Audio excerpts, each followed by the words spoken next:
அப்படியே இருப்பாங்க.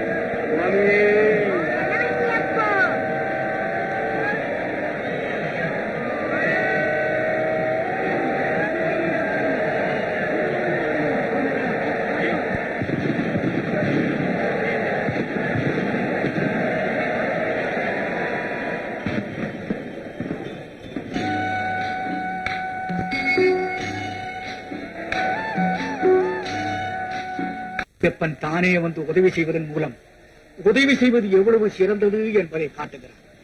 அவனை நம்புவதில் அர்த்தம் இருக்கிறது. தம்பி பிறக்க வேண்டும் என்று வேண்டிக் கொண்டாலே அந்த சிறு பெண், அதற்கு அடுத்த ஆண்டிலேயே அவளுக்கு ஒரு தம்பி பிறந்தான். அவனுக்கு சபரி என்ற பெயரும் வைத்தார்.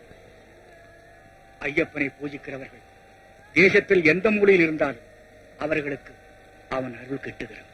குருதேவா, ஐயப்பன் இந்துக்களுக்கு மட்டும்தான் கடவுளா, மற்றவர்களுக்கு இல்லையா? அப்படி இல்லை. ஐயப்பனை வணங்குபவர்கள் இந்துவோ கிறிஸ்தவனோ முஸ்லிமோ யாராயிருந்தாலும் முக்கியமாக வேண்டியது நம்பிக்கை. அவநம்பிக்கையுள்ள ஆஸ்திகனை விட நம்பிக்கையுள்ள நாஸ்திகன் உயர்ந்தவன். நம்பிக்கை இல்லாத ஒருவன் கதையை சொல்லுகிறேன். மதுரையிலே சங்கரலிங்க முதலியார் என்று ஒருவர். ஆமாம், கொடைக்கானல் ஜமீன்தார் என்று சொல்வார்கள். அவரேதான் சுயமரியாதை இயக்கத்தில் தீவிரமாக இருந்தவர். ஒரு முறை அவருக்கு கடுமையான வயிற்று வலி வந்தது. எந்த மருத்துவராலும் அதை தீர்த்திக்க முடியவில்லை.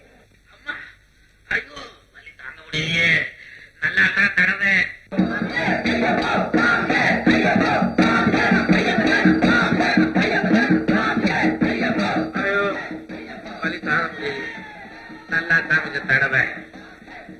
ராமு,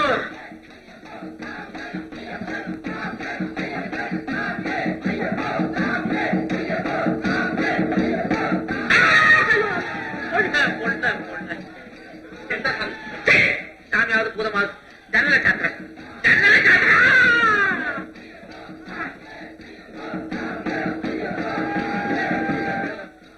இந்த பயில போடுற சத்தத்துல ராத்திரிலையும் தூக்கம் வர மாட்டேங்குது, பகல்லையும் தூக்கம் வர மாட்டேங்குது. சரணம் சரணம்ன்றானுங்க. அவன் வந்த பாடும் இல்லை, இவனுக்கு விட்ட பாடும் இல்லை. ஜன்னலை போய் சாத்து, இல்லைன்னா பக்க தெருவுல போய் போட சொல்லு சரணத்தை கரணத்தை. അയ്യോ മുതലാളി, ഞാൻ മലയ്ക്ക് പോകാൻ മാലയിട്ടിരിക്കുകയാണ്. മുതലാളിയെ പേടിച്ചിട്ടാണ് ഞാൻ ഇതിന്റെ അകത്ത് ശരണം വിളിക്കാത്തത്. പിന്നെ ഞാൻ എങ്ങനെ പോയി പറയും? മാലയെ കയറ്റി വെച്ചിട്ട് പോയി சொல்லு. ശരണമയ്യപ്പ, ശരണം വിളിക്കേണ്ട ഞാൻ ശരണം വിളിക്കരുതെന്ന് അയ്യപ്പന്മാരോട് പറയാനോ? இந்தாங்க, உங்களுக்கு பிடிக்கலன்னா அதோட நிறுத்திங்க. அதுக்காக போறவங்களை கேலி பண்ணாதீங்க. போற பயலுக்கு எங்கேயாவது போய் தொலைக்க வேண்டியதுதானே. என் வீட்டு பக்கத்துல வந்து ஏண்டி கத்துறானுங்க? இந்த சாமி பூதத்தை எல்லாம் ஒழிக்கலைன்னா இந்த சமுதாயம் உருப்படவே உருப்படாது. ஐயோ, உங்க புத்தி ஏங்க எப்படி கெட்டு போச்சு? ஆமாடி, என் புத்தி கட்டதுனாலதான் உன்னை கல்யாணம் பண்ண, இந்த மடையனை வேலையை கொண்டாந்து வச்ச.